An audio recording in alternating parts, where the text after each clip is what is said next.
em 2020. Lucro.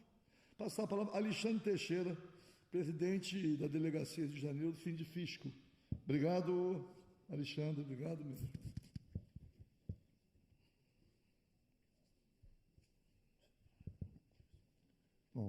Bom dia ainda. Obrigado, deputado, pelo convite. Quero parabenizar o senhor mais uma vez por estar defendendo o direito dos trabalhadores, dos servidores públicos, do Estado brasileiro. Já é uma longa vida dedicada a isso e a gente agradece, essa atuação é muito importante. Parabenizo pelo evento, parabenizo todos os componentes da mesa, todos os demais companheiros. Queria aproveitar e fazer um registro. O deputado Paulo Ramos conheceu de perto o nosso colega auditor Olavo Porfírio Cordeiro, que também faleceu vítima da Covid, e a gente presta uma homenagem para ele, presto hoje e prestaremos sempre pelo trabalho fundamental que ele desenvolveu em prol da sociedade, pelos direitos dos trabalhadores, enfim, de uma vida melhor. Quero começar dizendo que o objetivo dessa PEC, ela pode ser resumida numa palavra que está lá, que foi colocada, foi retirada pela Comissão de Constituição e Justiça, mas ela continua sendo o espírito da PEC, né? Que foi um novo princípio que foi colocado no artigo 37 da Constituição, que é o da subsidiariedade. Esse princípio significa que o serviço público, o Estado, vai prestar o serviço à sociedade de forma subsidiária, ou seja, ele transfere para a iniciativa privada a prestação de serviço público e só o faz de forma subsidiária, quando a iniciativa privada não tiver interesse naquele determinado serviço. É esse o objetivo da PEC. E a PEC, ela tem, quer dizer, no mesmo objetivo, na mesma linha, né? Ele tem dois grandes objetivos, né? O norte é a subsidiariedade, mas os dois grandes objetivos são, primeiro, transferir, então, para a iniciativa privada serviços públicos essenciais, lucrativos, evidentemente, porque os que não são lucrativos, a iniciativa privada não vai ter interesse, e, de outro lado, voltar ao patrimonialismo, né? Voltar lá à década de 30, lá da era antes de Vargas, né? Onde o servidor público era apadrinhado, né? Eu vou dar alguns pontos dessa PEC, a gente tem pouco tempo, eu não vou poder me aprofundar, mas em relação à transferência de serviço, está lá no artigo 37A, né, dizendo lá que estados, municípios, federal e União poderão celebrar contratos para transferir a prestação de serviço público, com cessão, inclusive, de estrutura pública, com ou sem remuneração para o Estado. Está lá no artigo 37A. Bom, então isso é um grande negócio para a iniciativa privada que vai conseguir mais um nicho de mercado. Só, claro, evidentemente, que são aqueles, né, que dão lucro, né? E isso já tem acontecido de várias formas, né? Quem não se lembra na reforma previdenciária, a tentativa de fazer a previdência inteira caber naquele modelo de capitalização. O que é isso? É transferir a atividade de poupança, que o Estado deveria fazer para os trabalhadores, os servidores de maneira geral, para a iniciativa privada, para os brancos. É um enorme nicho de mercado que se queria abrir. Claro, isso não passou por causa da nossa luta, né? Mas claro que isso não está fora do horizonte, porque as iniciativas se reproduzem e provavelmente voltará essa questão à pauta. Na questão do patrimonialismo, nós temos, vou pegar só um ponto para não me estender muito, né? O que se pretende com essa PEC é simplesmente precarizar a condição de trabalho do servidor público, deixá-lo na mão dos governantes de plantão, ou mais suscetível às pressões políticas e econômicas. Como? Nas duas pontas, ele flexibiliza o concurso público como forma de concurso público, e isso nos faz retornar lá antes da era Vargas, né? Isso não é na entrada, porque agora você tem outras formas de contratação precarizadas, mesmo aquelas que não são precarizadas, você tem um prazo de experiência que te deixa precarizado, e da outra ponta você tem a flexibilização ou fim, simplesmente, da estabilidade do servidor público. Essas duas situações somadas faz com que o servidor público fique refém do chefe de plantão, ou do governo de plantão, ou refém, ou suscetível às pressões do poder econômico e político. Vou pegar o exemplo, né, já foram falados aqui alguns exemplos, do Luiz Miranda. Né? Porque quando a gente fala de estabilidade, eu represento aqui, aliás, desculpa, esqueci de me apresentar, eu represento aqui o Sindicato dos Auditores Fiscais da Receita Federal do Brasil, Sindifisco, Delegacia Sindical do Rio de Janeiro. Então, quando a gente fala de estabilidade, é muito fácil a gente ver, né, a sociedade ver a necessidade de estabilidade para o auditor fiscal, por exemplo, minha categoria. É possível entrar numa empresa, fazer uma fiscalização, dar um multo de milhões e, se eu não tiver condições mínimas de autuar aquela empresa, né? Se eu for suscetível a poder econômico ou político, eu não vou conseguir fazer meu trabalho. Mas ele é verdadeiro também para todas as categorias de serviço público. E aí o Luiz Miranda está aí para provar disso. Ele era do Ministério da Saúde, setor de logística, não seria carreira estratégica de Estado, mas foi a posição dele e a condição de servidor estável que o permitiu denunciar o que ele denunciou. E a gente pode estender, a gente pode pegar o delegado de Polícia Federal, o superintendente lá do Amazonas, né? Ele não perdeu o cargo. Do Polícia Federal, né? Do Amazonas. O que ele disse? Eu não fiz concurso para superintendente, eu fiz concurso para delegado da Polícia Federal. E ele perdeu o cargo de superintendente, mas continuou delegado. Por quê? Porque ele tem estabilidade. E aí a gente pode pegar fiscal do IBAMA, né? Que fiscalizou o presidente, foi exonerado do cargo em comissão, mas não do cargo do IBAMA, e etc, etc. Vou pegar o exemplo aqui do Rio de Janeiro, para a gente ficar perto da nossa casa, o exemplo do Crivella. Vocês lembram? Quando o Crivella falava, está com problema de catarata? Liga para a Márcia. Quem era a Márcia?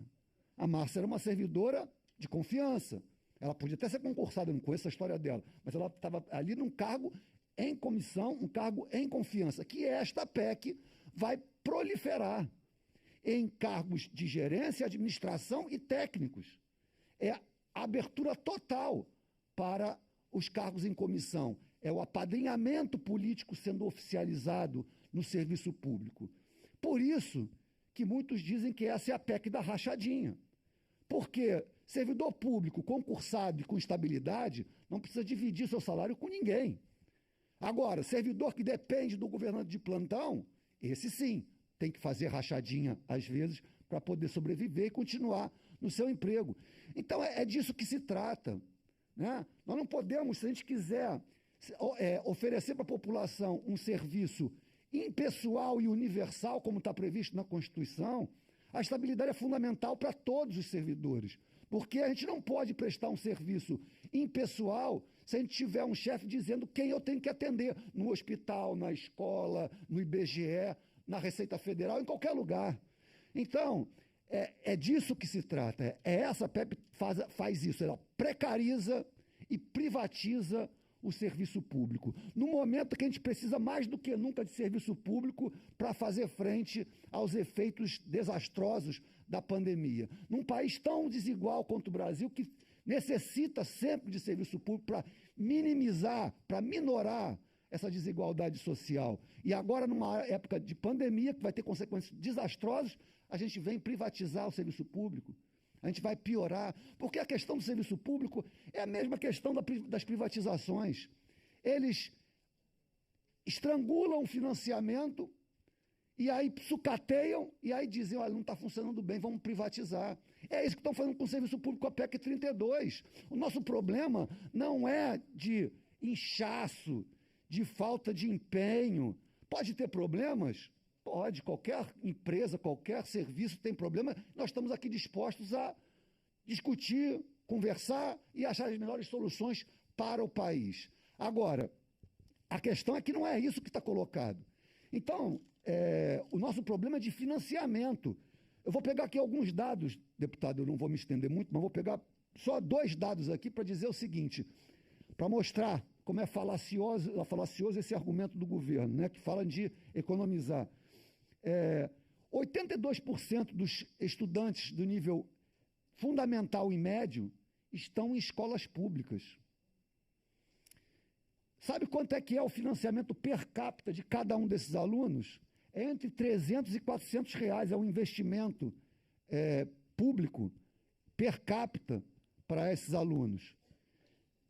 Na saúde, nós temos 70% da população que depende exclusivamente do SUS. Sabe quanto é que é o investimento per capita na saúde? R$ 105 por mês. Então eu pergunto, se eles forem privatizar esses serviços, 300 ou 400 reais, depende do estudo, né? Na educação por aluno, paga que colégio privado? R$ 105 per capita na saúde, paga que plano de saúde? Então essa conta não fecha. Você vai botar um interveniente, um intermediário, um atravessador para ter lucro e está me dizendo que vai economizar recursos? A única saída é sucatear e fazer serviços parciais apenas para uma parte da população. Essa conta não fecha. Então, está claro para mim, né? Está claro, acho que para todo mundo, que isso é um engodo.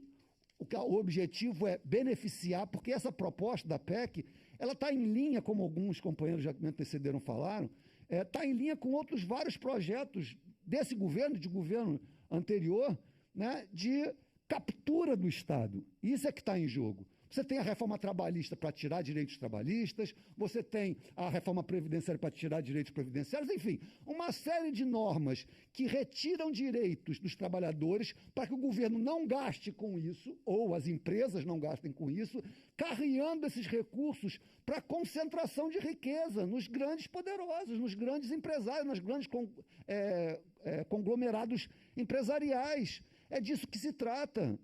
É uma transferência de renda da camada de baixo para a camada de cima. E isso a gente tinha que mudar. E como é que a gente mudaria isso? A gente mudaria isso através de uma reforma tributária. Porque a matriz dos nossos grandes problemas de financiamento do Estado está na nossa matriz tributária. A matriz tributária hoje ela é regressiva quando a Constituição prevê que seja progressiva. Regressiva quer dizer que um pobre paga proporcionalmente mais tributo no Brasil do que um rico, porque a nossa matriz tributária é baseada na tributação sobre o consumo, e o consumo é fácil de perceber. O consumo, se você paga um pãozinho 50 centavos, sei lá, 10 centavos de imposto, o rico e o pobre pagam menos, mas o pobre está pagando proporcionalmente mais, porque ele ganha menos. E o pobre, como ele não poupa, ele tem que gastar tudo para sobreviver, ele está gastando tudo. E aí tem uma parcela de tributo muito maior, proporcionalmente ao seu salário. E isso não está sendo atacado nessa reforma tributária. Nada do que seria fundamental para fazer com que a gente tivesse mais recursos para financiar o serviço público e todas as políticas sociais necessárias nesse momento de pandemia e de forma permanente no Brasil, né, não estão sendo conseguidas porque não se quer, porque se fez uma opção política por uma classe dentro do Brasil. Né? A própria, e termino com isso, Paulo, para não me estender muito, a própria reforma que o governo mandou, que tinha a parte boa, a reforma ela não ataca os problemas principais, mas tinha, por exemplo, uma medida que é fundamental, por exemplo, passar a tributar a distribuição de lucros e dividendos. Só o Brasil e a Estônia, no mundo inteiro, não tributa a distribuição de lucros e dividendos das empresas. Isso começou com Fernando Henrique Cardoso em 1996. Só o Brasil e a Estônia. Não existe isso no lugar do mundo, em lugar nenhum existe isso. E agora o Paulo Guedes mandou, né?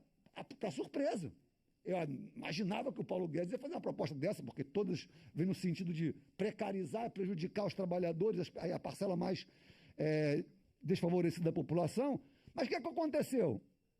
Aconteceu que a base governista, a base do governo, e às vezes parece que isso é um jogo de carta marcada, né? É contra. E isso provavelmente vai sair de pauta. O único ponto positivo, ou um dos poucos pontos positivos da reforma tributária, provavelmente sairá de pauta. Então, a verdade é que se quisesse realmente prover recursos suficientes para ter um estado de bem social, como prevê a Constituição, que funcionasse direito, era só fazer uma reforma tributária para fazer com que aqueles que deveriam pagar imposto no Brasil e não pagam, passassem a pagar. Porque a reforma, o sistema tributário, ele não é complexo como que as pessoas imaginam, né? Às vezes se finge que é muito complexo para ninguém querer entrar nessa discussão, porque a matriz tributária, a tributação, é o raio-x das forças de poder num país. E a gente tem que estar atento a essa questão tributária.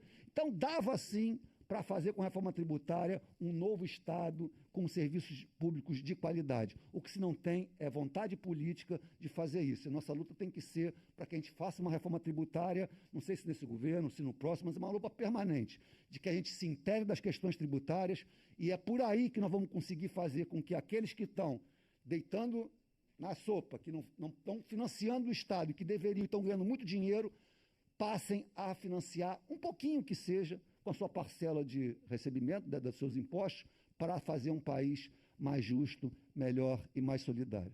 É isso. Obrigado. Obrigado, irmão.